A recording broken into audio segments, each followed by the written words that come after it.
আৰু পৰ্বৰ ছাত্ৰ-ছাত্ৰী আজি শনিবৰীয়া চৰাৰ যি অংক ইয়াৰ অংশ হিচাপে আমি এটি কবিতাৰ যে আবৃত্তি সেই আবৃত্তিৰ কামখিনি কৰিবলৈ গৈ আছো। প্ৰথমতে কওঁ আবৃত্তি দুই প্ৰকাৰ, এবিধ হ'ল আংগিক আবৃত্তি য'ত শৰীৰৰ অংগ পতংগ আমি দেখুৱাবলগীয়া হয়, যেনেকে বীৰ বুজাবৰ কাৰণে আমি এটা মুদ্ৰা দেখুৱাব লাগিব, ধনুযুদ্ধ কোনোবাই কৰিবলৈ লৈছে তেতিয়া আমি এই পৰিস্থিতি দেখুৱাব লাগিব, এনেকে লৈ তুমি ধনু মাৰিছা, হয়নে বাৰু? সেইটো হ'ল আংগিক আবৃত্তি। আৰু সেই আংগিক আবৃত্তিটো কেতিয়া কৰা হয়? ভাওনা ইত্যাদিত যেতিয়া আমি বচন গাওঁ তেতিয়া আমি আংগিক আবৃত্তি কৰোঁ। কিন্তু যেতিয়া কবিতা এটা আবৃত্তি কৰিম তাৰ কনচেপ্টটো বদলি হৈ যায়। আৰু তেতিয়া আমি কেনেকৈ আবৃত্তি কৰিম? উপাংগৰে কৰিম। উপাংগ মানে হ'ল অংগ। তাত তুমি চকুৰে ভাৱ প্ৰকাশ কৰিব লাগিব, মুখমণ্ডলৰে সৈতে যিখিনি ভাৱ প্ৰকাশ কৰিব পাৰি সেইখিনি তুমি কৰিব লাগিব। গম পাইছানে কথাটো? তেতিয়া তুমি গছ ভাল পোৱা ককাৰ খন বুলি ক'বলৈ গৈ তুমি গছজোপা এনেকৈ হাতেৰে দেখুৱাই দিব নালাগে। তুমি মুখেৰে কৈ থাকোঁতে বুজিব লাগিব যে তুমি গছৰ কথা কৈছা। গছ মানে ওপৰত তুমি অকণমান চকুকেইটা ওপৰলৈ দিলা, ঘৰ বুলি ক'লা, ঘৰ বুলি ক'লে ওপৰলৈ মূৰ কৰিলা অকণমান, হয়নে নহয় বাৰু কথাটো? এতিয়া প্ৰথমতে মই অকণমান আংগিক অভিনয় কৰি সেই একেটা কবিতাৰ কথাকে কৈছো, তোমালোকে চাবা দেই। গছ ভাল পোৱা ককাৰ খন কবিতাটোৰ নাম হয়নে? আৰু তাৰ কবি কোন? ডক্টৰ ভৱেন্দ্ৰনাথ শইকীয়া। তোমালোকে যে ভৱেন্দ্ৰ কোৱা শুনিবলৈ ভাল নালাগে, তলৰ ৰকাৰডাল আছে, ভৱেন্দ্ৰনাথ শইকীয়া, হয় নহয়? এতিয়া তুমি চাবাচোন গোটেই কবিতাটোৰ পটভূমিটো চাবা। দুজন বুঢ়া মানুহে কথা পাতিছে। এজন বুঢ়া মানুহৰ ঘৰত এখন বিয়া পাতিছে পুতেকৰ, তেওঁলোকৰ ঘৰলৈ 9 কইনা আহিব, সেইকাৰণে তেওঁলোকৰ ঘৰত এখন ৰভা দিছে। আৰু ৰভা দিওঁতে কি হৈছে? ৰভাখন দিবলৈ অসুবিধা হোৱাৰ কাৰণে চোতালতে থকা আমলখিৰ পুলিটো মানুহজনে কটাই দিলে। যিজন আলহী মানুহ সেই মানুহ ঘৰলৈ আহিছে তেখেতে আকৌ গছ খুব ভাল পায়। গছ ভাল পোৱা মানে গছ কাটিব পাৰে নেকি? যাদৱ পায়েঙে গছ কাটেনে লগায়? তেওঁলোকে গছ ৰুৱে।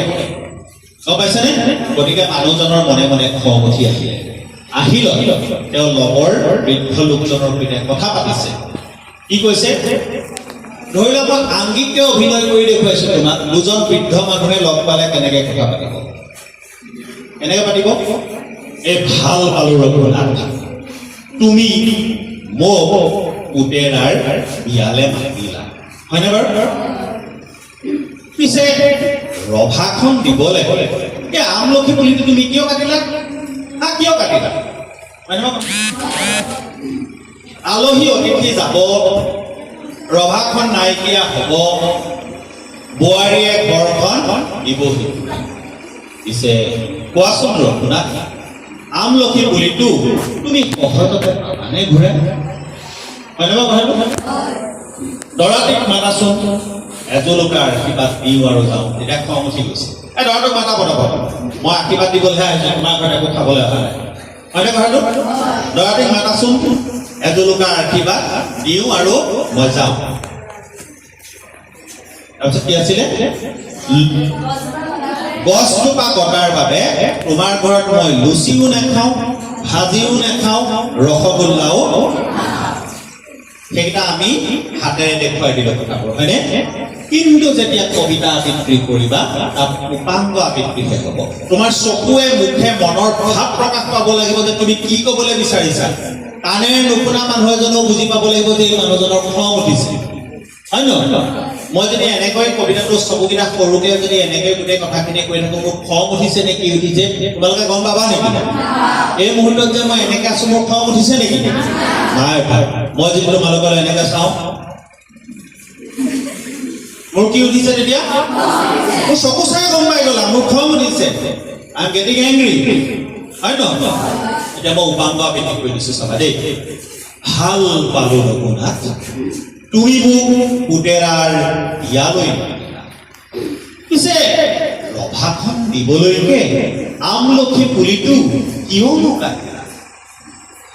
আলহী অতিথি যাব, ৰভা নাইকিয়া হ'ব, বোৱাৰীয়ে ঘৰখন দিব।